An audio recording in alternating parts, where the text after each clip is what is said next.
Hare Krishna. So in this particular class will study springs. ठीक है, springs. देखो फटक से हम चालू करेंगे स्प्रिंग्स के बारे में। क्लास में थोड़ा बहुत पढ़ाए थे, therefore the starting section will be little bit fast, पर फिर भी आप ध्यान से समझ सकते हैं। ये जो स्प्रिंग्स टॉपिक है इट्स एक्सट्रीमली इंपॉर्टेंट। एक तो एनएलएम में पढ़ ही रहे हैं हम लोग, न्यूटन्स लॉ ऑफ मोशन में। उसके जब सेंटर ऑफ मास पढ़ेंगे वहां भी आएगा, बहुत सारा अच्छा अच्छा क्वेश्चन स्प्रिंग से बनता है। उसके बाद एसएचएम पढ़ेंगे, एसएचएम में तो मतलब 90% स्प्रिंग्स ही है। So therefore it's a very very important part। और अगर एसएचएम समझ में आएगा तभी वेव समझ में आएगा। So therefore whatever I'm going to teach today it's very easy, very basic, but at the same time it has very vast relevance in our entire course of physics। So therefore it's very very important। आप ध्यान से समझने की कोशिश करना, ठीक है। चलो देखो, स्प्रिंग्स आपने देखा होगा रियल लाइफ में कैसा करके होता है। ऐसा मान लो ये एक वॉल है, ऐसा करके एक स्प्रिंग होता है अपना, ठीक है। स्प्रिंग का यूज क्या है, कुछ तो कनेक्ट करना पड़ेगा इस साइड या फिर इस साइड। ब्लॉक भी लगा सकते हैं दोनों साइड में। मैंने एक साइड में वॉल लगा दिया, एक साइड में ब्लॉक लगा दिया, ठीक है। अब ध्यान से देखो, सीधे काम का बात करेंगे सीधे। तो यहाँ पे ये है स्प्रिंग नेचुरल लेंथ पे। नेचुरल लेंथ का मतलब क्या होता है? नेचुरल लेंथ का मतलब ये होता है कि मैंने जब स्प्रिंग को नॉर्मली छोड़ दिया तो उसका कितना लेंथ है। नॉर्मली खींचा नहीं या कंप्रेस नहीं किया। आप किसी भी स्प्रिंग को खींच सकते हैं, राइट, या फिर उसको कंप्रेस कर सकते हैं। These two things you can do, either elongate it और कंप्रेस इट।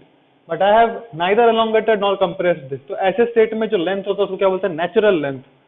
इसको क्या बोलते हैं? नेचुरल लेंथ और अनकंप्रेस्ड स्टेट, ठीक है। अब देखो, मेरे को बेसिक आप खुद से इमेजिन करके बताओ कि सपोज ये नेचुरल लेंथ है। सपोज मैंने इसको खींचा, ये है मास m and suppose I pulled it by a distance of x, so this spring will exert certainly some force on m। ध्यान समझना, स्प्रिंग फोर्स लगाएगा, किस पे लगाएगा? ब्लॉक ऑफ मास m पे। किस डायरेक्शन में लगाएगा? जाहिर सा बात है, अगर इस m को पकड़ के खींचूंगा तो स्प्रिंग क्या चाहेगा? इसको वापस लेके आ जाए, है ना। पकड़ के खींच के छोड़ दिया तो ऐसे से करेगा, इसलिए पकड़ के जब खींचा और यहाँ छोड़ दूंगा तो फटाक से पीछे भागेगा। तो स्प्रिंग फोर्स का डायरेक्शन कैसे है? इस तरफ।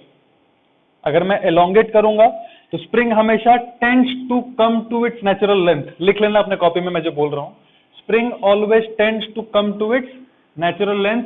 Accordingly we find the direction of spring force exerted on any block, ठीक है। ये पहला पॉइंट। सपोज मैंने कंप्रेस कर दिया, ये ब्लॉक ऑफ मास m है, ये ओरिजिनल स्टेट था। ये मेरा क्या है? ओरिजिनल स्टेट, ठीक है। अब ये पहला कंडीशन है, ये दूसरा कंडीशन है। ये एलोंगेटेड स्टेट है, x डिस्टेंस से मैंने एलोंगेट कर दिया, स्प्रिंग फोर्स जाहिर सा बात है उधर लगेगा।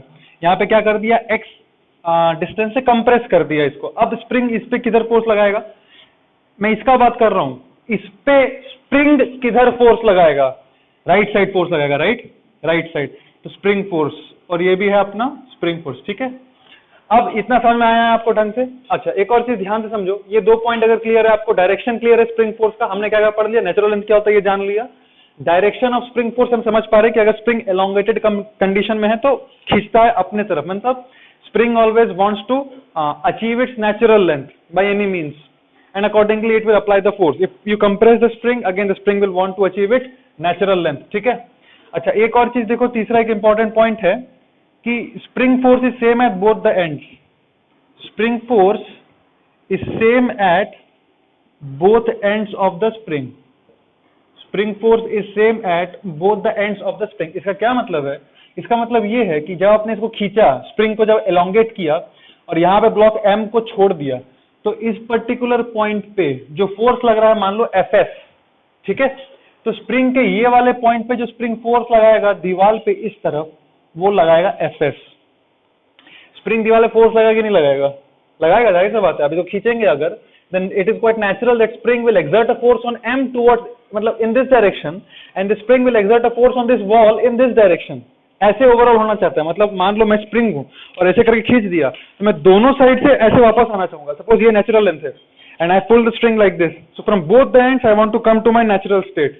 So this one will experience a force in this direction, this one will experience a force in this direction, and the magnitude of both the force will be same। This is very very important कि दोनों and पे Fs is same at both ends of the spring, same force लगाएगा। उसी तरह compress state में भी suppose यहाँ पे कंप्रेस कर दिया, तो यहाँ पे स्प्रिंग फोर्स ऐसे करके लग रहा है, it wants to push it। Similarly at this particular point also magnitude is same Fs and it wants to push the ball back, push the ball back। So ये दो चीज, ये कुछ छोटे छोटे चीजें जो हमारे लिए जानना काफी जरूरी है। regarding springs, and now we'll move ahead to the magnitude of the spring force. जैसे for example कई सारे फोर्स है जिसका magnitude depends on the situation, but unlike many other forces spring force का स्पेसिफिक वैल्यू होता है। Spring force का जैसे वेट का वैल्यू क्या होता है, mass into gravity, mass into gravity क्या है, जैसे फॉर्मूला है ना, जैसे वेट का कोई मास दे देगा, जी का वैल्यू अपने को पता है, मल्टीप्लाई कर दो वेट निकल गया। उसी तरह से स्प्रिंग फोर्स का जो वैल्यू होता है वो मैग्नीट्यूड वाइज होता है के इंटू एक्स, के इंटू एक्स। मैं समझा रहा हूं क्या होता है। के को हम कहते हैं स्प्रिंग कांस्टेंट, क्या कहते हैं, spring constant. As the name suggest K is a constant, K is a constant which depends on the string. K is a constant, depends on spring. It will depend on spring में confuse, spring का बात कर रहे हैं हम लोग। So this constant, spring constant, it will depend on the spring. ठीक है, उसके नेचर पे डिपेंड करेगा। अगर स्प्रिंग कांस्टेंट ज्यादा हुआ, मतलब मान लो स्प्रिंग कांस्टेंट 200 है एक स्प्रिंग का, दूसरे का स्प्रिंग कांस्टेंट 400 है। अच्छा, ऐसा यूनिट क्या होगा इसका, स्प्रिंग कांस्टेंट का ऐसा यूनिट क्या होगा, देख F बाई एक्स करेंगे इसका ऐसा यूनिट पता करने के लिए, तो F का ऐसा यूनिट होता है न्यूटन, X का होता है मीटर। तो K क्या है बेसिकली Fs बाई एक्स, तो K का ऐसा यूनिट क्या हो जाएगा, न्यूटन पर मीटर। ऐसा यूनिट ऑफ K क्या होगा, न्यूटन पर मीटर। ठीक है, तो मान लो मैं कह रहा हूं आपको एक स्प्रिंग है जिसका 200 न्यूटन पर मीटर दिया हुआ है स्प्रिंग कांस्टेंट, दूसरा है 400 न्यूटन पर मीटर वाला। अगर मैं दोनों को सेम एक्सटेंशन दूंगा, अगर मैं दोनों को सेम एक्सटेंशन दूंगा, then in which case the body will experience more force. अगर मैं दोनों को सेम एक्सटेंशन दूंगा, मतलब देखो स्प्रिंग कांस्टेंट ज्यादा इसका है ना, तो अगर ये एक स्प्रिंग है ए और ये एक स्प्रिंग है बी, दोनों को मैंने सेम एक्सटेंशन दिया, सेम एक्सटेंशन दिया, तो ज्यादा स्प्रिंग कांस्टेंट जिसका होगा वो ज्यादा फोर्स लगाएगा बॉडी पे। स्प्रिंग खुद फोर्स नहीं खाता, स्प्रिंग फोर्स लगाता है। ठीक है, ये ध्यान रखना आप हर केस में देखो, मैं जब स्प्रिंग फोर्स का बात कर रहा हूं किस पे लग रहा है, स्प्रिंग पे लग रहा है या स्प्रिंग लगा रहा है दूसरे ब्लॉक पे, स्प्रिंग फोर्स लगाता है दूसरे ब्लॉक पे। ये जो Fs का वैल्यू आया kx, ये कौन लगा रहा है, स्प्रिंग लगा रहा है किसी एक ब्लॉक पे जो उसके एंड पे कनेक्टेड है, या वॉल या जो भी कनेक्टेड है उसके एंड पे, उस पे ये स्प्रिंग फोर्स लगाता है k इंटू एक्स का मैग्नीट्यूड का। ठीक है, ये क्लियर है ना, k ज्यादा रहेगा तो स्प्रिंग फोर्स ज्यादा रहेगा। उसी तरह से एक्सटेंशन अगर आप ज्यादा करेंगे स्प्रिंग में तो स्प्रिंग का फोर्स भी ज्यादा होगा। ठीक है, मतलब मान लो कोई एक स्प्रिंग है, उसको 1 मीटर खींचा आपने और फिर 2 मीटर खींच दिया, तो 2 मीटर जब खींचेंगे तो ज्यादा स्प्रिंग फोर्स लगेगा। ठीक है, अच्छा यहाँ पे कुछ ध्यान दो, के का बात कर रहा था मैं। सो के क्या है, इसका ऐसा यूनिट तो है newton per metre, and spring constant depends on spring, spring constant depends on spring, so it will be given to you in the question 200 newton per metre, 400 newton per metre करके constant जो question में दे देगा आपको। And what is X, X is, कहां पे लिख दूं मैं, what is this x, this x is basically extension or compression from the natural length. What is this x, it is extension or compression from natural length, ध्यान रखना, it is the extension or compression from natural length, ये ध्यान रखना है आपको, either extension or compression। तो direction कैसे निकालेंगे, कॉमन सेंस से, और मैग्नीट्यूड वाइज ये होगा kx। जैसे फॉर एग्जांपल छोटा छोटा एग्जांपल बिल्कुल लेके देखते हैं, समझते हैं एटलीस्ट की फोर्स क्या है, कैसे करके निकालना है। अच्छा ठीक है, अगर आपको समझ में, ठीक है मैं ये बना दे रहा हूँ, देखो छोटा छोटा पहले तो 2-3 प्रॉब्लम ले लेते हैं। सपोज ये स्प्रिंग है, इसका 200 न्यूटन पर मीटर दिया हुआ है। ठीक है, इसका नेचुरल लेंथ दिया है, नेचुरल आप ले लीजिए 25 सेंटीमीटर नेचुरल लेंथ दिया है, and it is extended to say for example 30 centimetre. ठीक है, ये नेचुरल लेंथ पे रखा हुआ है ऐसे करके, 25 सेंटीमीटर नेचुरल लेंथ है उसका, it is extended to 30 centimetre. मैंने बोला find force on block, first question. Second question, आप मैं 2-3 क्वेश्चन दूंगा, सारे में यही करना है आपको, क्वेश्चन यही है। इसका पहला पार्ट मान लो ये, दूसरा पार्ट मान लो यही मेन क्वेश्चन है, सॉरी मेन क्वेश्चन ये वाला part, find force on the block is the main question. ठीक है, और मैं अलग अलग सिचुएशन दे रहा हूँ, ये पहला सिचुएशन हो गया आपका। दूसरा सिचुएशन मान लो ऐसा, 2 स्प्रिंग लगा हुआ है एक ही ब्लॉक पे, इसका मास हम मान लेते हैं 2 kg, ये मान लेते हैं 200 न्यूटन पर मीटर, ये मान लो 400 न्यूटन पर मीटर। मैं आपको बोला it is compressed by 10 centimetre, find the spring force, it is compressed by 10 centimetre, find the spring force. ठीक है, चलो तीसरा केस ले लो ऐसा करके, दो स्प्रिंग लगा दिए ऐसे, और यहां पर एक स्प्रिंग लगा है ऐसे। ये सपोज दीवार है, ये भी दीवार है, ठीक है। इसका मास लेते हैं हम 4 kg, ये ले लेते हैं 100 newton per metre, 200 newton per metre, और ये 300 न्यूटन पर मीटर। मैंने बोला आपको कि block is pulled right by 2 centimetre, find initial acceleration of block. क्या पूछा है? Find the initial acceleration of the block, ठीक है। ये क्वेश्चन में पूछा है आपको, आप लोग फटाफट करते रहो। और भी देता हूं, देखो, find the initial acceleration of block. So horizontal का सारा हो गया। और क्या पूछूं मैं इसमें? ठीक है, और ज्यादा कुछ पूछ ही सकते हैं, वर्टिकल लटका देते हैं। चलो ऐसा करके है, suppose this is 100 newton per metre and this is 10 kg।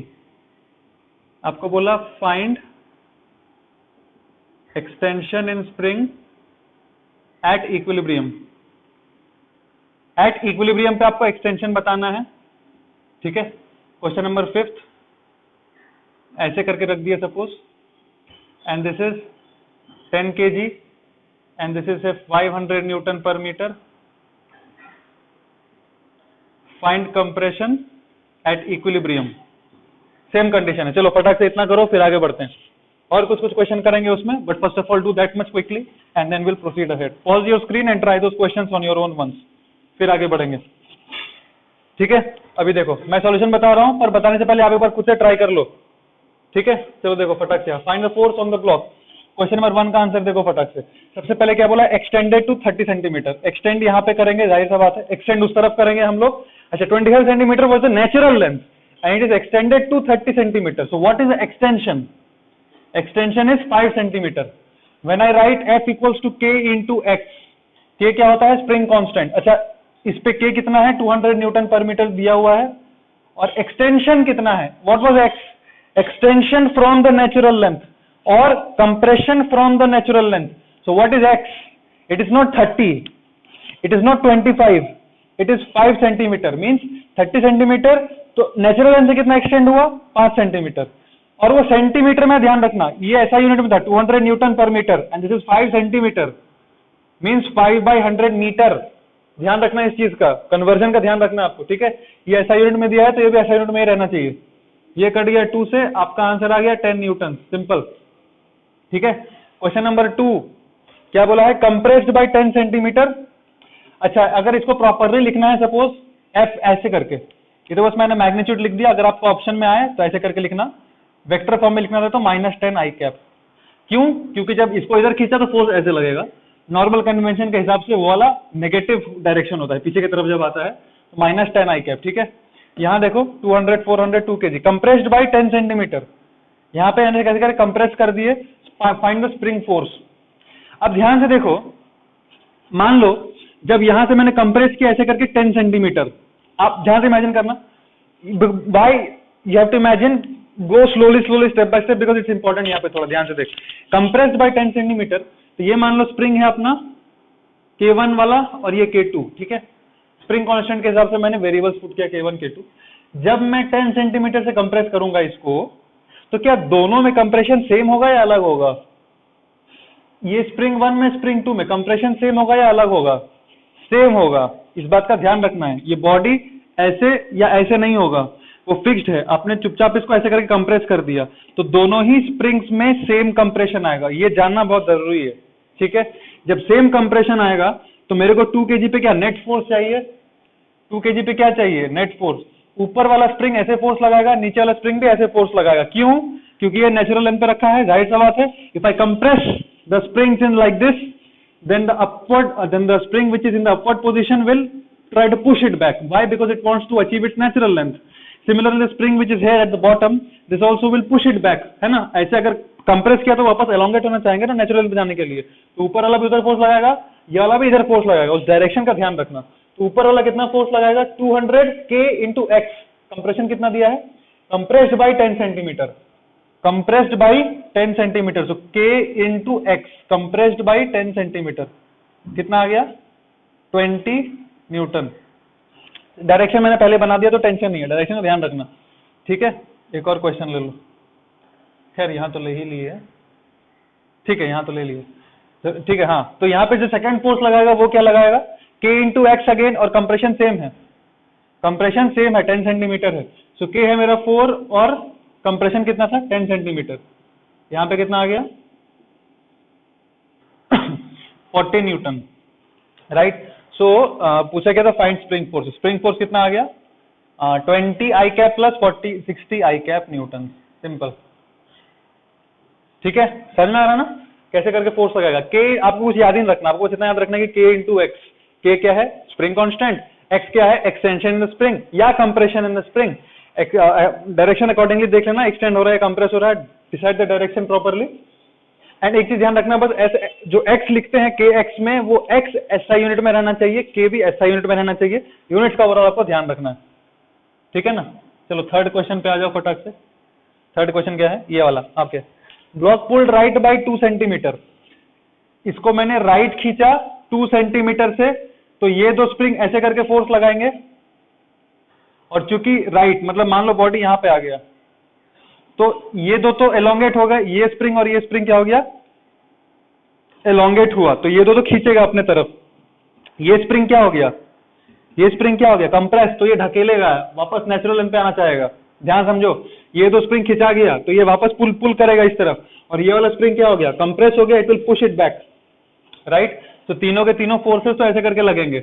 अब ऊपर वाले स्प्रिंग का फोर्स कितना है, के इंटू एक्स 2 सेंटीमीटर, के इंटू एक्स 2 न्यूटन।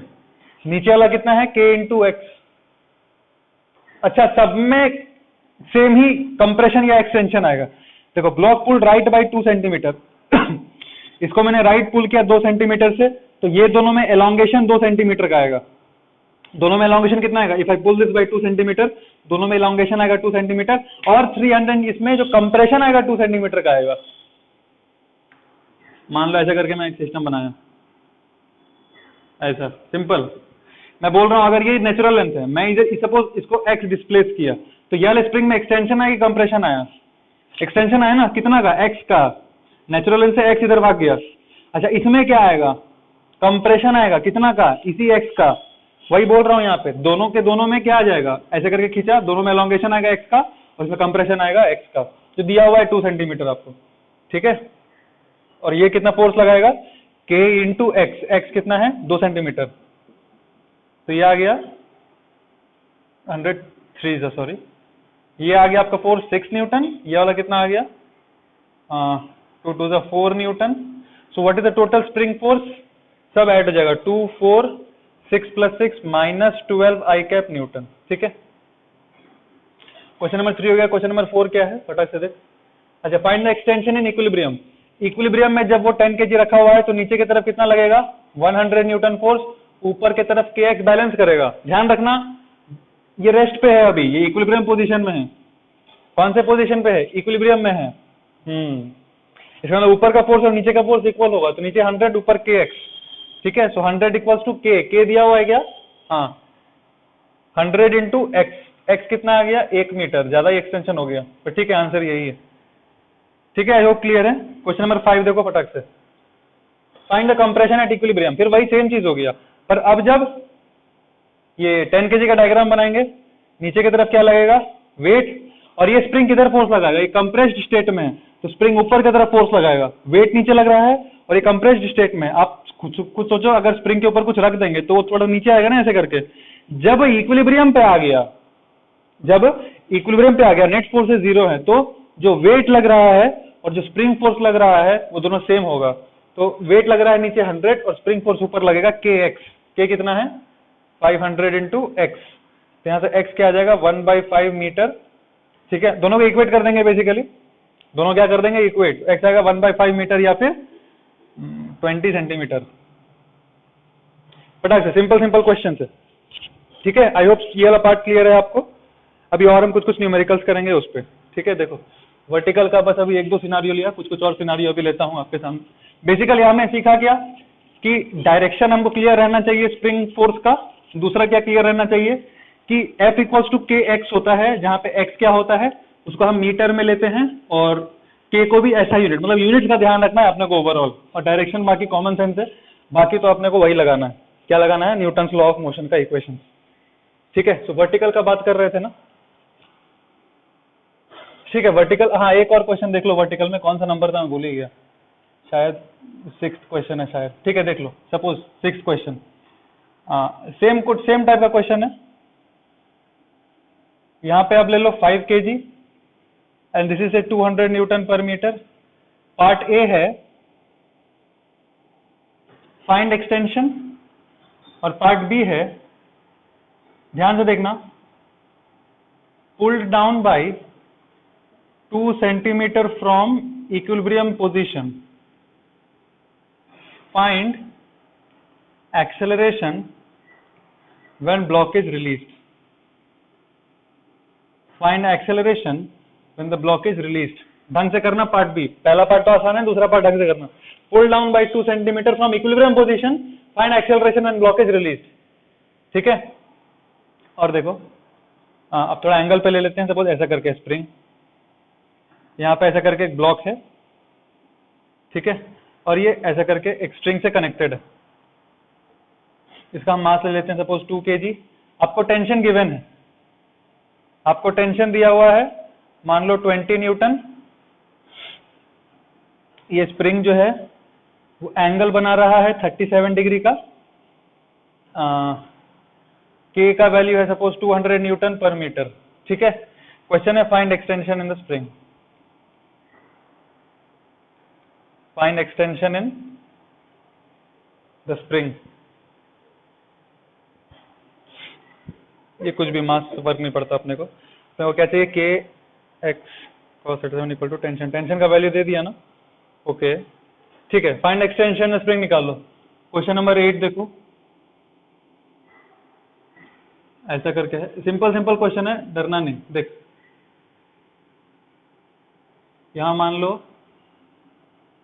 10 kg और यहां मान लो मास m, ये है 200 न्यूटन पर मीटर, और आपको क्वेश्चन में दे दिया है दैट एक्सटेंशन इज 20 सेंटीमीटर। बोला find m, system is at rest, system is at rest. ठीक है, इंक्लाइन प्लेन का भी ले लिया, अब थोड़ा पुली का कर लेते हैं। देखो सपोज ऐसा करके है पुली, फटाफट करते रहो आप, सिंपल क्वेश्चन है। ये है 10 kg और आपको बोला फाइंड के और find spring constant if extension is 50 centimetre. तो फाइंड द वैल्यू ऑफ के का वैल्यू निकालना है। अब इफ द एक्सटेंशन आपको दे दिया है कितना, 50 सेंटीमीटर का एक्सटेंशन दे दिया है क्वेश्चन में। ठीक है, ओके क्वेश्चन नंबर, अब क्या है क्वेश्चन नंबर 10। देखो last question, it is connected. अच्छा टेंशन का वैल्यू नहीं पूछा है क्या यहाँ पे, ठीक बता देता हूँ। This is connected again like this and here is a spring, इसे लटका हुआ है 5 kg mass, this is fixed. ठीक है, भावनाओं को समझो, सेंटर में ही है जो भी। या find the tension here, find the tension in this particular string. ठीक है, system is at rest, system is at rest and इसका मैं आपको दे रहा हूं से 500 न्यूटन पर मीटर। चलो फटाक से सॉल्व करना स्टार्ट करो, सारा क्वेश्चन आपके सामने है, फटाफट ट्राई टू सॉल्व इट। ठीक है, करके एक बार स्क्रीन को देखना, फटाक से स्क्रीन पॉज कर लो, एक बार ट्राई कर लो, फिर देखो। चलो स्टार्ट करते हैं। Question number 6, find the extension. Extension के लिए क्या करेंगे, इस 5 kg का जब एफवीटी बनाएंगे तो नीचे की तरफ लग रहा है 50 वेट और ऊपर लगेगा क्या, k इंटू एक्स। ठीक है, बस दोनों को इक्वेट कर देंगे क्योंकि रेस्ट पे है। Find extension, of course at equilibrium में पूछा होगा आपसे, कुछ नहीं मेंशन किया तो 50 इक्वल्स टू 200x, इसका मतलब x क्या आ गया 1/4। 1/4 का मतलब 25 सेंटीमीटर, सही है ना, देख लो। F equals to k into X, X क्या आ गया 50/200 दैट इज 1/4, इसका मतलब 25 सेंटीमीटर। ये था पार्ट ए। पार्ट बी क्या बोला है, it is pulled down by 2 centimetre from equilibrium position to find the acceleration when the block is released. इसका क्या मतलब है, ध्यान से देखो, ऐसे करके ब्लॉक रखा हुआ है, अभी यहाँ पे है अपना 5 kg, उसको हम नीचे और खींचे कितने से, 2 सेंटीमीटर से। अच्छा एक बात बताओ, ये कौन सा पोजीशन है, इक्विलिब्रियम पोजीशन है या नेचुरल लेंथ है, ये वाला कौन सा पोजीशन है, ये इक्विलिब्रियम पोजीशन है, ये नेचुरल लेंथ नहीं है, ठीक है। यहां से हम 2 सेंटीमीटर नीचे खींचे, यहां पे कहीं रहा होगा नेचुरल लेंथ। अब बोल रहा है ये 2 सेंटीमीटर खींच के छोड़ दिए, what is the initial acceleration, what is the initial acceleration mention करे या what is the acceleration mention करे, बात बराबर ही है। या तो इनिशियल एक्सेलरेशन बोल दे या फिर बोले सिर्फ find the acceleration, it is the same thing. 2 centimetre नीचे खींच के छोड़ दिए। अच्छा, जब यहाँ पे एक्सेलरेशन फाइंड करना है तो यहाँ पे सारे फोर्सेस मेरे को पता होने चाहिए, राइट। यहाँ पे सारे फोर्सेस पता होना चाहिए। इसका मतलब यहाँ पे एफबीटी बनाओ, देखिए 5 kg नीचे की तरफ इसका खुद का वेट लग रहा है और ऊपर क्या लगेगा, k इंटू एक्स, ऊपर स्प्रिंग फोर्स लगेगा k इंटू एक्स। अब k का वैल्यू कितना है आपने को दिया हुआ है क्वेश्चन में, 200। अच्छा, x क्या होता है, x के बदले क्या पुट करें हम, 2 सेंटीमीटर पुट करें या कुछ और पुट करें, सोच के बोलो। 2 सेंटीमीटर पुट करें या कुछ और पुट करें, 2 सेंटीमीटर नहीं पुट करेंगे, क्या पुट करेंगे, ये x क्या होता है, natural length extension. What is this x, extension from the natural length. So therefore natural length से ऑलरेडी पहले से खिंचाया हुआ है 25 सेंटीमीटर, इस चीज का ध्यान रखना, ठीक है। नेचुरल लेंथ से ऑलरेडी 25 सेंटीमीटर पे है, मतलब this is already 25 centimetre from natural length. So what is the total x from natural length, that is 27 centimetre. तो यहाँ पे क्या लिखेंगे, 200 इंटू 27 सेंटीमीटर, इसका मतलब 54 न्यूटन, ठीक है। सो what is the net force, net force कितना, 54 माइनस 50 बाई मास। समझ में आ रहा है आपको, कैसे लिखूंगा मैं, ऊपर की तरफ लग रहा है 54, हाँ, so this minus this equals to mass into acceleration, ठीक है। सो एक्सेलरेशन कितना आ गया, 4/5।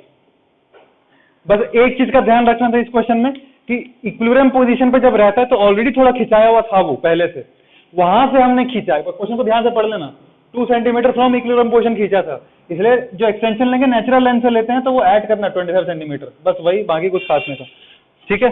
तो इनिशियल एक्सेस निकल गया अपना वहां पे, बस और कुछ ना। अभी वाला क्वेश्चन देखो फटाक से, यहाँ पे क्या करना है, देखो ऐसे करके लटका दिए, मैं आपको फोटो फिर से बना दे रहा हूँ यहाँ पे, ऐसा, ठीक है।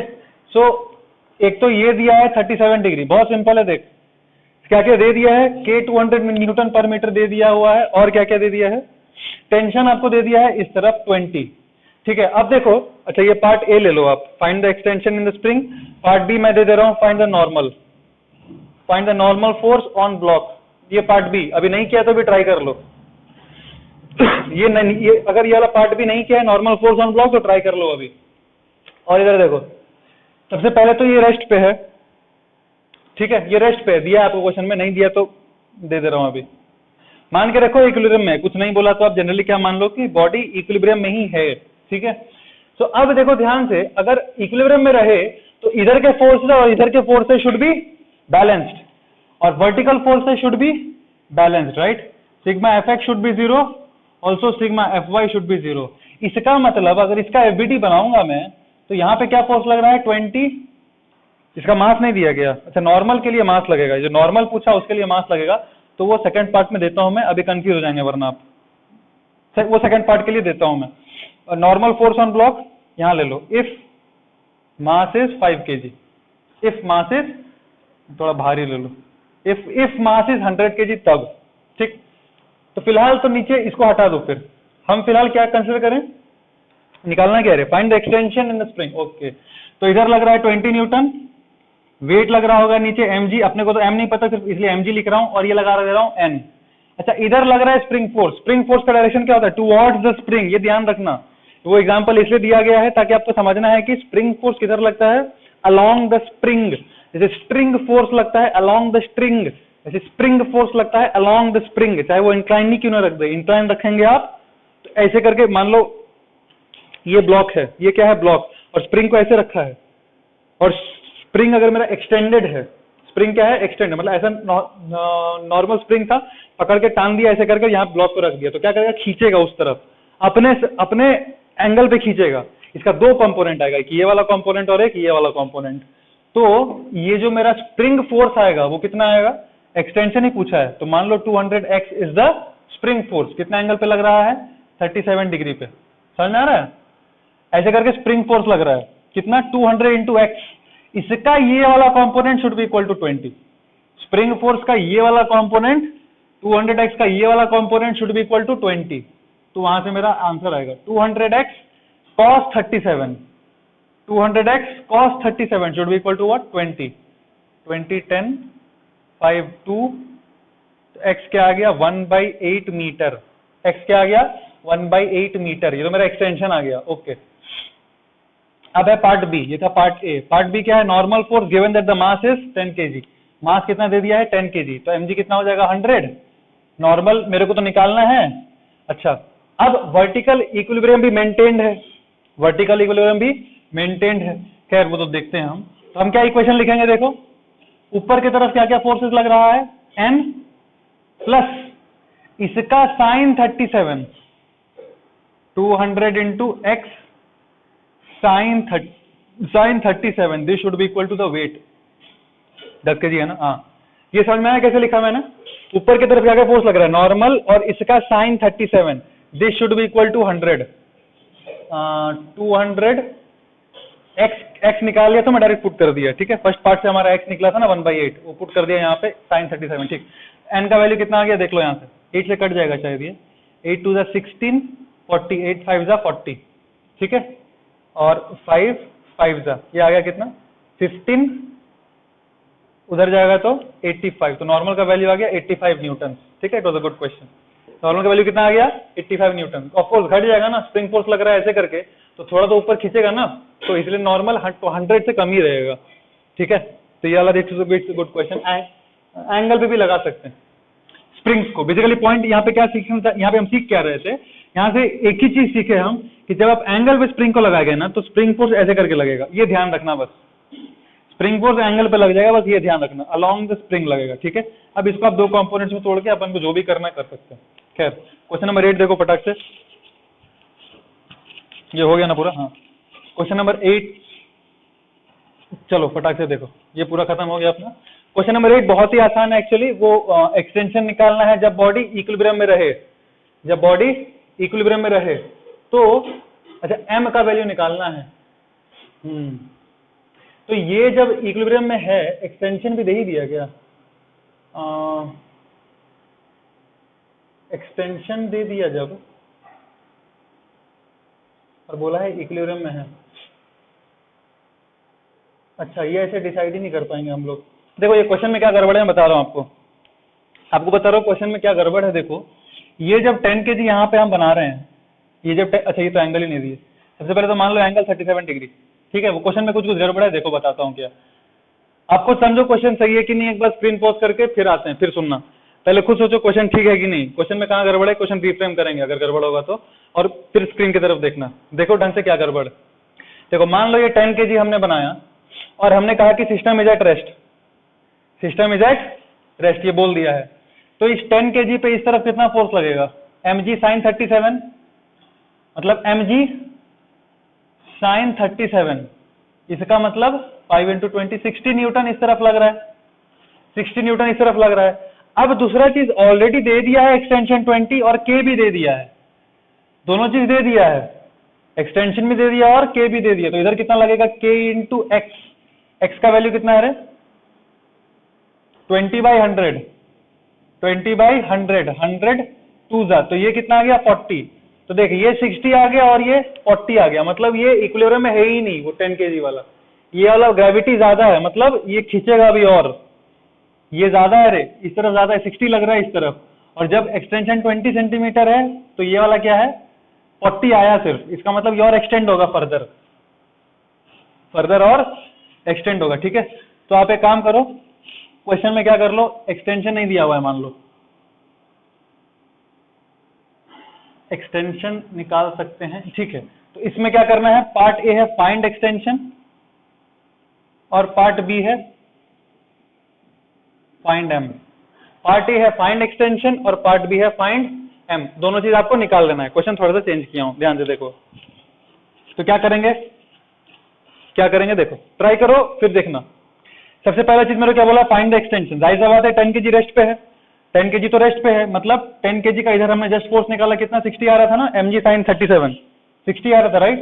Okay, this should be equal to kx, यहाँ पे क्या लग रहा है k × x, k है 200 और x मेरे को चाहिए, इसका मतलब 200x should be equal to 60, इसका मतलब x कितना होना चाहिए 0.3 मीटर। कितना होना चाहिए? 0.3 मीटर, ठीक है ना। 23 जा 20 10 जा, ठीक है। दूसरा बोला find m, find the value of m। अच्छा, m रेस्ट पे कब रहेगा? जब mg should be equal to tension, mg should be equal to tension. मैं वहां बहुत इंपॉर्टेंट पॉइंट बताऊंगा, ध्यान से देखना। mg should be equal to tension, तभी ये ब्लॉक रेस्ट पे रहेगा। अब एक बहुत इंपॉर्टेंट चीज बता रहा हूं, ध्यान से सुनो कि if the spring is connected to a string, tension will be equal to the spring force। अगर एक spring is connected to a string, मतलब ऐसा करके एक स्ट्रिंग है और ये एक स्प्रिंग से कनेक्ट कर दिया, फिर ऐसा करके कुछ भी लटका दिया मान लो, मतलब मान लो ऐसा करके, मैं डेमो दे रहा हूं आपको, और ये मान लो 10 kg का एट रेस्ट। अगर मैं बोल दिया 10 kg का है और ये रेस्ट पे है, इसका मतलब टेंशन कितना होगा? यहाँ पे टेंशन कितना होगा? mg के बराबर m इंटू जी, मतलब बोले तो 100 न्यूटन टेंशन रहना चाहिए। कितना? 100 न्यूटन। यहाँ पे टेंशन कितना रहना चाहिए? 100 न्यूटन। यहाँ पे टेंशन रहना चाहिए 100 न्यूटन। क्यों? क्योंकि सारा तो सेम ही स्ट्रिंग है। अच्छा, यहाँ पे क्या स्पेशल है? यहाँ पे कुछ स्पेशल नहीं है। यहाँ स्पेशल बस ये है कि ये क्या है? स्प्रिंग। पर ये बना तो सेम वायर से ही है, वायर का कंटेंट अंदर सेम ही है, बस थोड़ा ट्विस्टेड फॉर्मेट में है, ठीक है। पर फर्दर अब हमको क्या अज्यूम करना है कि जब भी एक स्ट्रिंग और एक स्प्रिंग को कनेक्ट कर देंगे तो जो टेंशन होगा जो स्ट्रिंग में होगा और जो स्प्रिंग फोर्स होगा जो स्प्रिंग में होगा, वो दोनों सेम होगा, कनेक्टेड है साथ साथ, अलग अलग नहीं हो सकता, ठीक है। ऐसा नहीं कि यहाँ 100 न्यूटन, यहाँ स्प्रिंग फोर्स लगा दिया 200 न्यूटन, फिर यहाँ पे कुछ और लग गया, ऐसा नहीं होगा। टेंशन इसमें वही होगा, स्प्रिंग फोर्स इसमें कितना लिखेंगे? जितना टेंशन है 100, खत्म, सिंपल एज दैट। यहाँ पे टेंशन कितना है? रेस्ट पे है तो 100 न्यूटन है। आगे ये 100 न्यूटन, तो स्प्रिंग फोर्स कितना? वो भी 100 न्यूटन ही होगी। एक ही मतलब एक ही वायर का बना है सब। अगर वायर मासलेस होता है, ये बताया था आपको ना, if the wire is massless, if the string, अगर मेरा स्ट्रिंग मासलेस होता है तो टेंशन एट ऑल पॉइंट्स क्या होता है? Tension at all points same. Tension at all the points is same, point number 1। यहां से मैं ये भी चीज बताना चाह रहा हूं आपको कि अभी तक हमने जितने भी एग्जांपल्स किए हैं सब में spring is assumed to be massless. लिख लेना, अपने कॉपी में लिख लेना कि spring is assumed to be massless, क्योंकि मास रहेगा तो थोड़ा लोचा आता है, वो बाद में बताऊंगा क्या होता है। पर आप क्या अज्यूम करो for the sake of our convenience right now, that spring is assumed to be massless. 99.9% question में, जितना भी मतलब maximum number of questions, rarely you will find somewhere that spring has a mass. In general springs are massless। General क्या? General का भी general to the power general, that spring is always considered to be massless, and if it is massless, ये जो tension है यहाँ पे जो भी आएगा स्ट्रिंग का और जो स्प्रिंग फोर्स है वो बराबर रहेंगे, ठीक है। यही मेन चीज समझाने का पर्पस था। तो अब देखो ये मेरा mg इक्वल टू टी आ गया। ये mg कितना आएगा? टेंशन। और टेंशन कितना है? जो स्प्रिंग फोर्स है। टेंशन कितना है? जो स्प्रिंग फोर्स है। स्प्रिंग फोर्स कितना है? mg sine theta. तभी तो ये रेस्ट पे कब है? mg sin theta equals to spring force. Spring force मतलब टेंशन भी आ गया, क्योंकि दोनों बराबर ही है। समझ में आ रहा ना?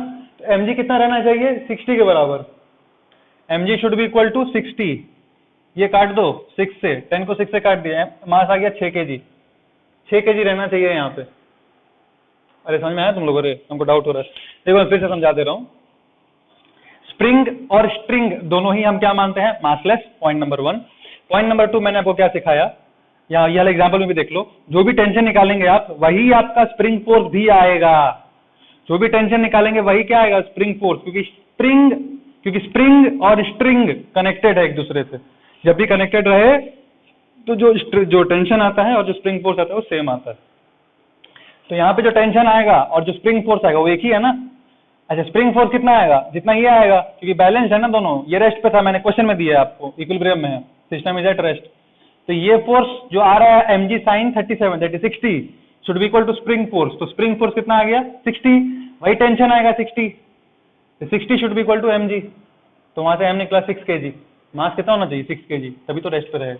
सिंपल, ठीक है। और देखो question number 9। Question number 9 try करो फटाक से, कुछ समझ में आया तो। फाइंड k इफ एक्सटेंशन आपको दिया हुआ है। अच्छा, k का वैल्यू निकालना है आपको। हाँ, तो देखो k का वैल्यू चाहिए मेरे को। यहाँ पे वेट कितना है? 100, टेंशन कितना है? t। टी का वैल्यू कितना आ जाएगा 100, रेस्ट पे है ना, रेस्ट पे आपको दिया है, रेस्ट पे चल फिर नहीं रहा है, system is at rest, system at rest, ठीक है, चल फिर नहीं रहा है। तो मेरे को बताओ फटाक से टेंशन कितना आ जाएगा, टेंशन का वैल्यू आएगा 100। अच्छा ये जो टेंशन है वही स्प्रिंग फोर्स है, तो स्प्रिंग फोर्स कितना आ गया 100। अच्छा के का वैल्यू दिया है, के ही निकालना है, तो के क्या आ गया 100 बाई एक्स, एक्स का वैल्यू है 50 सेंटीमीटर, 0.5 मीटर, कितना आ गया 200 न्यूटन पर मीटर, सिंपल, ठीक है। सिस्टम रेस्ट पे है, tension should be equal to this, same ही आएगा, जो स्प्रिंग फोर्स आएगा और टेंशन आएगा सेम होगा, अगर दोनों कनेक्टेड है तो टेंशन 100 आ गया, फटाक से ये भी 100 आ गया, के एक्स करके 100 करके के का वैल्यू निकाल लिए।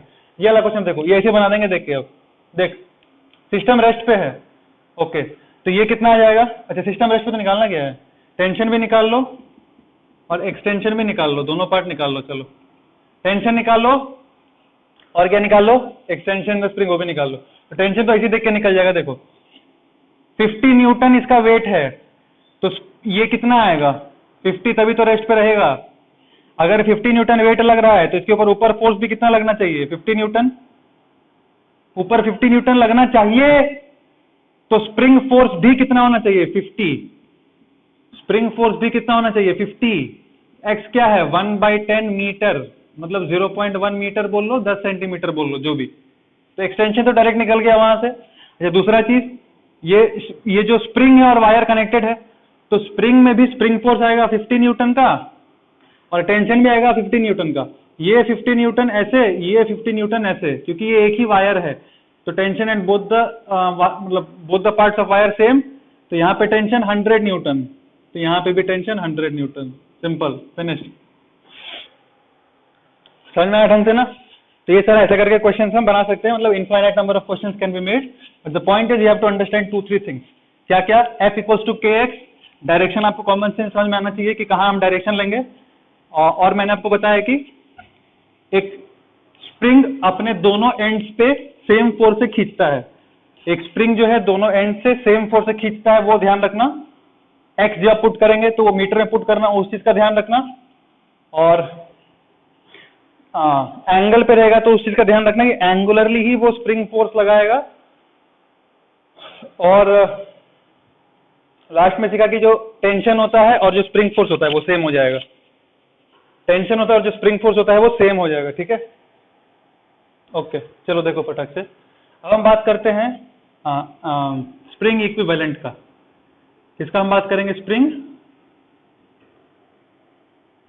इक्विवेलेंट। देखो हमने जनरली सारा फोर्सेस, तो ऐसे तो सारा क्वेश्चन सॉल्व हो ही जाएगा जो हमने किया है, उससे कोई दिक्कत नहीं है, पर अपने को एक और टॉपिक पढ़ना जरूरी होता है, ये एसएचएम से काफी रिलेटेड होता है स्प्रिंग इक्विवेलेंट। ये हम क्यों पढ़ रहे हैं, हालांकि आप एनएलएम में तो ऐसे भी कर लेंगे, जैसे ये वाला क्वेश्चन किए थे ना हम लोग, देखो बता रहा हूं, सपोज ऐसे करके मैं दे दिया आपको, ये मास है 20 kg और ये है 100 न्यूटन पर मीटर, और एंड दिस इज से 200 न्यूटन पर मीटर, ठीक है।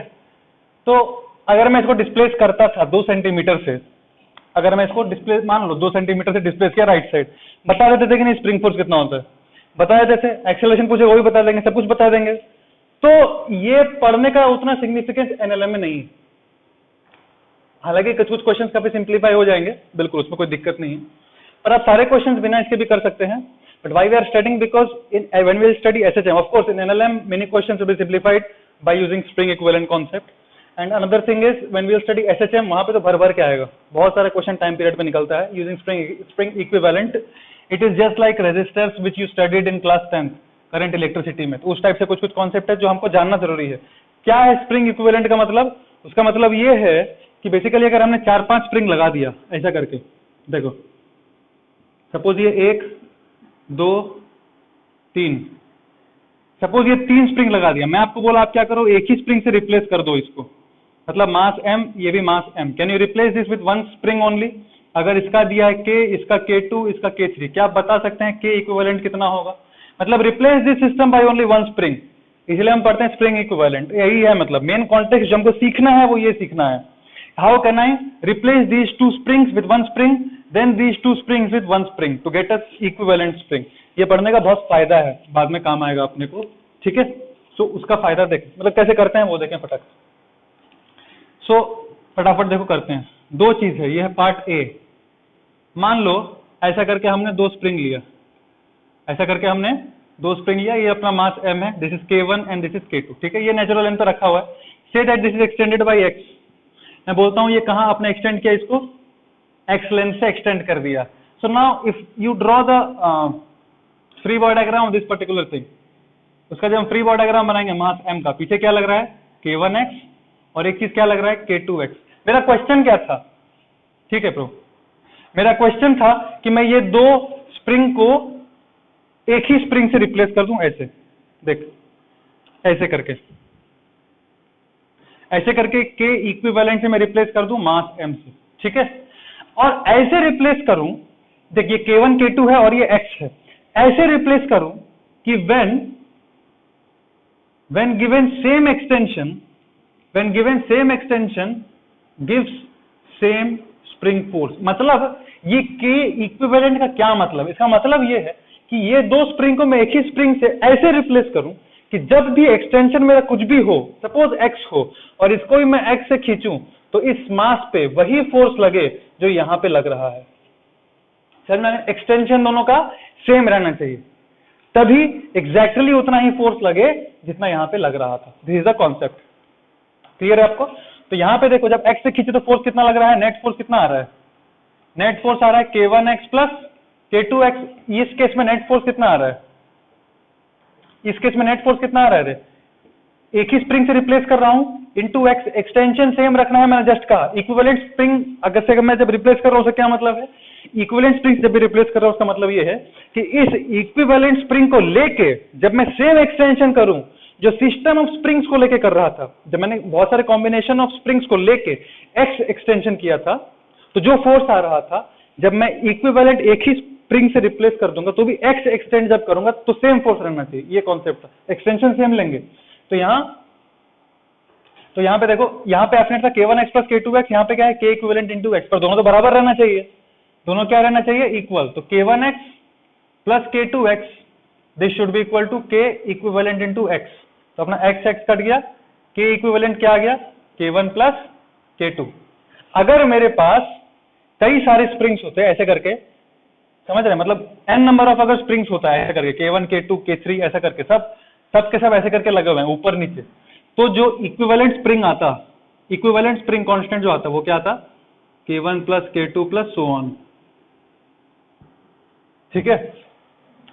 ऐसे कॉम्बिनेशन को हम कहते हैं पैरेलल। आपने पढ़ा होगा रेजिस्टर्स में, याद है रेजिस्टर में ऐसे करके कनेक्ट करते थे, आपको याद होगा, ऐसा करके रेजिस्टर जब कनेक्ट करते थे तो इस ऐसे कनेक्शन को क्या कहते थे, फटाक से बोलो, सीरीज की पैरेलल, सीरीज कनेक्शन है कि पैरेलल कनेक्शन है, पैरेलल कनेक्शन है। यहां पे देख पैरेलल लग रहा है कि नहीं लग रहा है, लग रहा है कि नहीं लग रहा है, बिल्कुल लग रहा है, ये पैरेलल कनेक्शन है।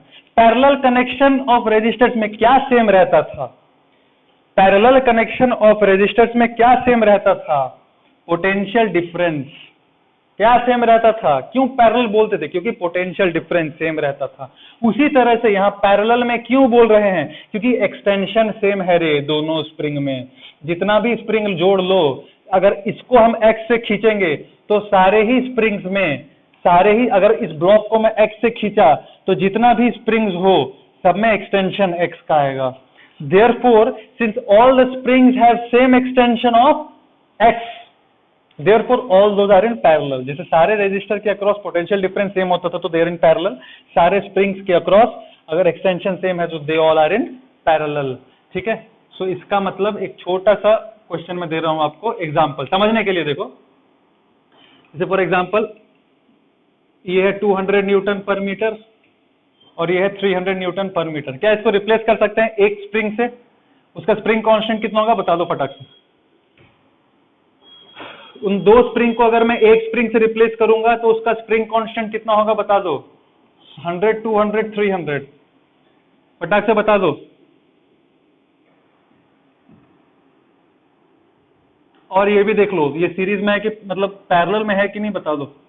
सब ये आपको स्प्रिंग कांस्टेंट का वैल्यू दिया होगा। चलो फटाक से, इसका इक्विवेलेंट स्प्रिंग कांस्टेंट क्या होगा, इसको मैं रिप्लेस कर सकता हूं एक स्प्रिंग से जिसका इक्विवेलेंट स्प्रिंग कांस्टेंट कितना हो सकता है, दोनों पैरेलल में है कि नहीं है, तो ऐड कर देंगे।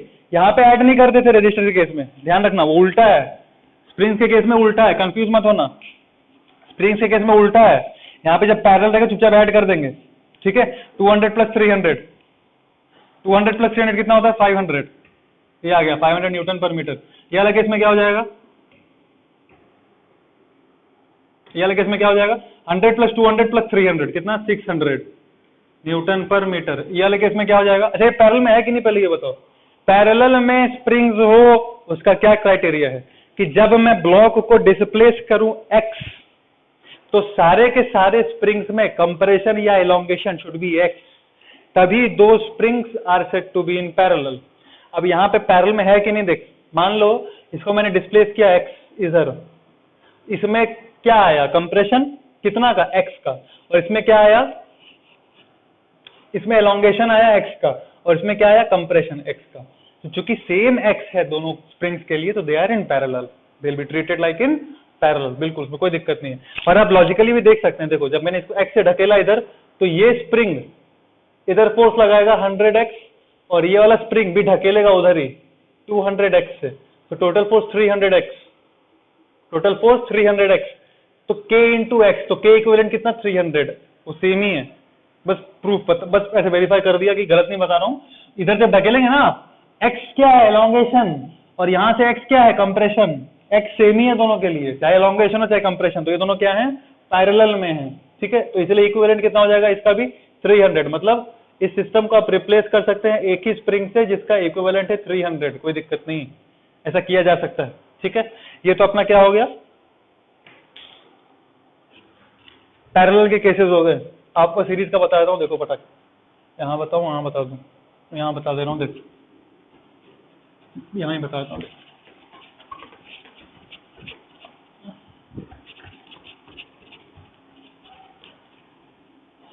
तो देखो ये तो अपने पैरेलल में जोड़ लिया हम लोग फटाक से, अभी क्या करते हैं सीरीज में जोड़ते हैं। देखो सीरीज कनेक्शन तो तुमको समझ में आ ही रहा होगा, जैसे रेजिस्टर्स होता था वैसे स्प्रिंग को भी सीरीज में लगाना है।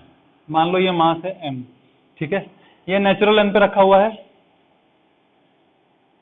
ये स्प्रिंग K1 और ये स्प्रिंग K2 नेचुरल लेंथ पे रखा हुआ है, मतलब कुछ खिंचातानी नहीं कर रहा हूं, दोनों ही नेचुरल लेंथ पे है। कौन नेचुरल लेंथ किसका होता है, तुम्हारा कि मेरा, स्प्रिंग का। तो दोनों ही स्प्रिंग अपने अपने नेचुरल लेंथ पे है, कोई भी एक्सटेंशन है कंप्रेशन नहीं है दोनों में।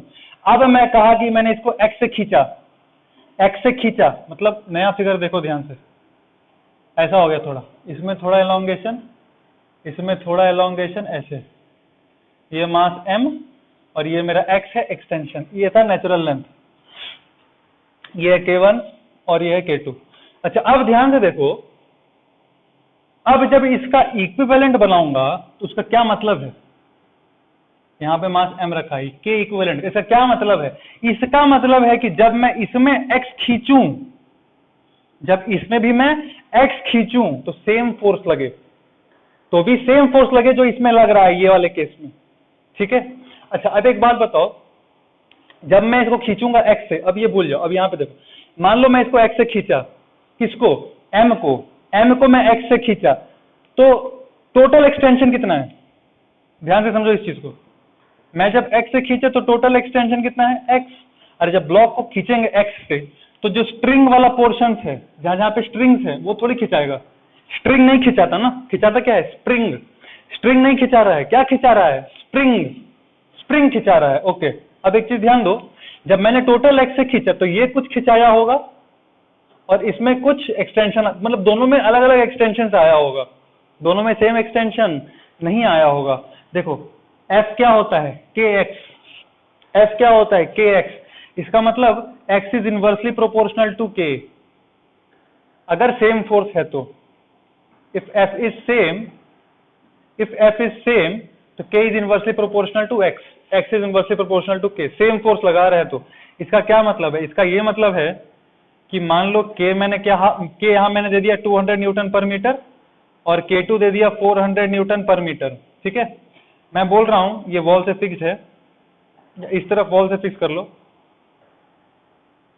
मान लो इधर फोर्स लगा रहा हूं मैं 100 न्यूटन और इधर भी फोर्स लगा रहा हूं 100 न्यूटन, सेम फोर्स लगा रहा हूं, तो किसमें एक्सटेंशन ज्यादा होगा, किसमें एक्सटेंशन ज्यादा होगा, जिसका K कम है, जिसका K कम है समझ लेना वो कमजोर स्प्रिंग है, जिसका के कम है वो ज्यादा खिंच जाएगा, जिसका के ज्यादा है वो ज्यादा रेजिस्ट कर सकता है, ज्यादा खींचेगा नहीं वो। तो इसीलिए क्यों, ये देखो ना, K X is inversely proportional to K ना, के एक्स कांस्टेंट है, एफ इज अ कांस्टेंट अगर हम ट्रीट कर लेते हैं तो K X is a constant, X is inversely proportional to K, X is inversely proportional to K, X ज्यादा, sorry, X is inversely proportional to K ज्यादा तो एक्स कम, और के कम तो एक्स ज्यादा, मतलब के एक तरह से बोल सकते हैं strength factor of a spring. अगर के ज्यादा है तो एक्सटेंशन कम आएगा, और अगर के कम है तो ज्यादा खिंच जाएगा, मतलब 50 न्यूटन पर मीटर और एक ले लो 500 newton per metre, same force लगाओ, कौन ज्यादा खिंच जाएगा, 50 न्यूटन पर मीटर वाला वीकर है वो। तो यहाँ पे सेम फोर्स लगा रहे हैं तो इसमें ज्यादा एक्सटेंशन आएगा, ज्यादा एक्सटेंशन आएगा। तो अच्छा ठीक है, ये तो मैं बस ये बोलने के लिए समझाया आपको कि जब सेम फोर्स लगाते हैं तो अलग अलग एक्सटेंशन आ सकता है। अब यहाँ पे देखो क्या हो रहा है, ये लिख लेना अपने कॉपी में, इंपॉर्टेंट पॉइंट है, ठीक है। अब यहाँ पे देखो क्या हो रहा है, जब मैं एक्स टोटल एक्सटेंशन है ना यार, तो ये अपना अलग खींचेगा, ये अपना अलग खींचेगा, दोनों में अलग अलग एक्सटेंशन आएगा। मान लो इसमें एक्सटेंशन आया x1 और इसमें एक्सटेंशन आया x2, तो एक बात तो ऑब्वियस है कि x1 plus x2 will be total extension. x1 है इसका एक्सटेंशन, x2 है स्प्रिंग 2 का एक्सटेंशन, टोटल एक्सटेंशन के बराबर तो रहना ही चाहिए ना। मैंने तो आंख बंद करके ब्लॉक को उधर x लेके चला गया, तो total extension x1 plus x2 should be equal to x। अच्छा दूसरा एक चीज देखो, तार तो एक ही है, तार मतलब वायर, सेम वायर, इसका मतलब यहाँ पे जो स्प्रिंग फोर्स है, यहाँ पे जो टेंशन है, यहाँ पे जो स्प्रिंग फोर्स है, यहाँ पे जो टेंशन है, यहाँ पे जो स्प्रिंग फोर्स है, सब बराबर है क्योंकि एक ही वायर है।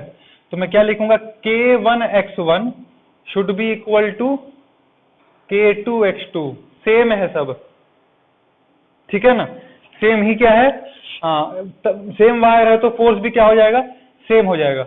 ओके, अब एक चीज मेरे को बताओ, एम का जब फ्री बॉडी, अच्छा आप लोग एक बहुत अच्छा सवाल है ये, एम का फ्री बॉडी डायग्राम ड्रॉ करो तो, ये वाले केस में एम पे कौन कौन सा फोर्स लग रहा है ड्रॉ करो तो एक बार, और फिर देखना, एक बार स्क्रीन पॉज करो, ऑनेस्टली ट्राई करो तो। K1x लग रहा है यहाँ पे, K2x लग रहा है, एम का फ्री बॉडी डायग्राम बनाओ, कैसे बनाएंगे, बनाने के बाद देखना, ठीक है। देखो एम का जब फ्री बॉडी डायग्राम बनाएंगे तो क्या बनाएंगे, K1x1 प्लस K2x2 बनाएंगे, या K1 या K2x2 बनाएंगे, कौन सा बनाएंगे, या K1x1 बना दें, या K1x1 बनाए, कौन सा वाला बनाए, फ्री बॉडी डायग्राम अगर एम का बनाना रहे, ये वाले केस में फ्री बॉडी डायग्राम बनाना रहे तो कौन सा बनाएंगे, ये वाला बनाएंगे, ये वाला मत बना देना। अरे ये K1x1 थोड़ी कूद के लग जाएगा इस पे मैंने कहा था जब भी एक बॉडी का आप एफबीडी बनाते हैं तो उस पर डायरेक्ट फोर्सेस ही बनाते हैं सिर्फ। Whenever you draw the FBD of a body, what all forces you draw? The direct acting forces on that body. ये K1x1 इस M पे नहीं लग रहा है रे, इस M पे सिर्फ K2x2 का फोर्स लग रहा है जो खींच रहा है इस तरफ। समझ में आ रहा है ना आप लोगों को? तो इसका फ्री बॉडी डायग्राम बनाते टाइम सिर्फ K2x2 ही ड्रॉ करना, ठीक है।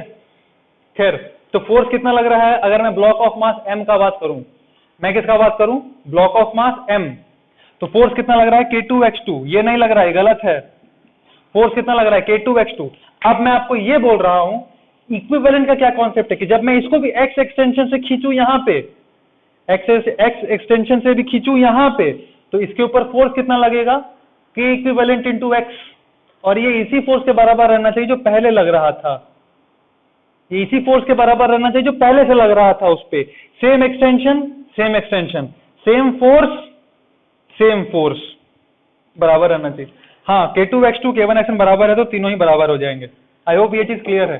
फ्री बॉडी डायग्राम वाला एक इंपॉर्टेंट पॉइंट बताइए, इसका ध्यान रखना, डायरेक्ट फोर्सेस ड्रॉ करना है आपको, इनडायरेक्ट मत ड्रॉ करना, K1x नहीं लगेगा उस M पे, गलत है ये, ठीक है। अब ये दो चीज हो गया, K इक्विवेलेंट का वैल्यू निकालना है, कैसे निकालेंगे, x1 के बदले क्या पुट कर दो, देखो ये दो पे ध्यान दो, x1 के बदले पुट कर देते हैं KEx/K1, KEx/K1 प्लस x2 के बदले क्या पुट कर दें, KEx/K2, this is equal to x। देखो x कट गया, इसका मतलब अब Ke कॉमन ले लेंगे तो क्या आएगा, 1/K1 प्लस 1/K2, ठीक है, ये आएगा। यहां से क्या आएगा, देखो फटक से, यहां से क्या आ जाएगा, वहां से आएगा 1/k equivalent equals to 1/k1 plus 1/k2 plus जितना भी स्प्रिंग्स रहे सो ऑन। जनरल रिजल्ट है ये किसके लिए वैलिड है? सीरीज कनेक्शन के लिए, सीरीज कनेक्शन के लिए। अब कंफ्यूज मत होना, रेजिस्टर्स में जब सीरीज का बात करते थे तो R1 R2 R3 जोड़ देते थे, पर जब स्प्रिंग्स में आप सीरीज में आएंगे तो फॉर्मूला क्या होगा? 1/k equivalent equal to 1/k1 plus 1/k2, exactly opposite हो जाएगा to that was in to what we had studied in resistors. एकदम सिंपल एग्जांपल देख लो और खुद से कर लो। मान लो ये 300 है और ये 600 है, इसका इक्विवेलेंट बता दो कितना होगा? इसका इक्विवेलेंट कितना होगा बता दो? इसका अब कॉम्बिनेशंस में दे दे रहा हूं आपको, आराम से कर सकते हैं आप, फटाफट करो।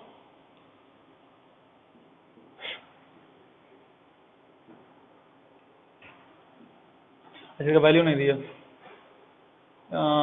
800 800 300 200 200 100 300। चलो फटाफट, 3 क्वेश्चन हो गया ना, चौथा last.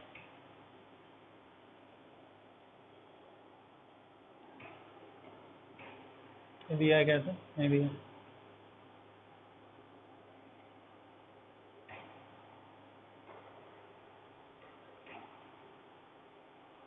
This is again 300 600 and take this one to be 800। ठीक है, चलो फटाक से करो। इसका आंसर कितना होगा? इसका आंसर कितना आ जाएगा? ये तो सीरीज में कि पैरेलल में? सीरीज में है, तो क्या होता है? 1/k equivalent equals to 1/k1 plus 1/k2। कितना आ जाएगा? इसको आप निकालेंगे तो आएगा k इक्वल्स टू 1840/900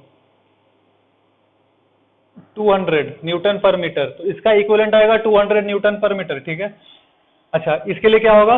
64/16 4। इसका ये देखो सीरीज में है तो इसका इक्विवेलेंट हो जाएगा 400। अब ये 400 और ये 300 पैरेलल में है तो इसका आंसर आएगा 700। ये 400 और 300 पैरेलल में है तो आंसर आएगा 700। ये 200 किस में है? पैरेलल में, तो इसका इक्विवेलेंट हो जाएगा 400, ऐड कर देंगे। ये भी पैरेलल में है तो इसका ऐड कर देंगे चुपचाप 400, और ये 400 और ये 400 भी पैरेलल में है तो आंसर आ जाएगा 800। ठीक है, ये वाला देखो, देखिए ये 300 600 किस में है? सीरीज, तो इसका क्या आएगा? 200। ये 200 और ये 800 पैरेलल में है तो ऐड कर लेंगे, आएगा 1000 न्यूटन पर मीटर। ऐसे करके हम क्या निकालते हैं? Equivalent spring constant. ठीक है, सो आई होप ये स्प्रिंग वाला ढंग से समझ में आया आपको। It's a very very important topic. एक बार ढंग से सॉल्व भी करेंगे, कई सारे क्वेश्चंस, कई सारे कराया अभी, but I hope you understood. ठीक है, thank you very much. Hare Krishna.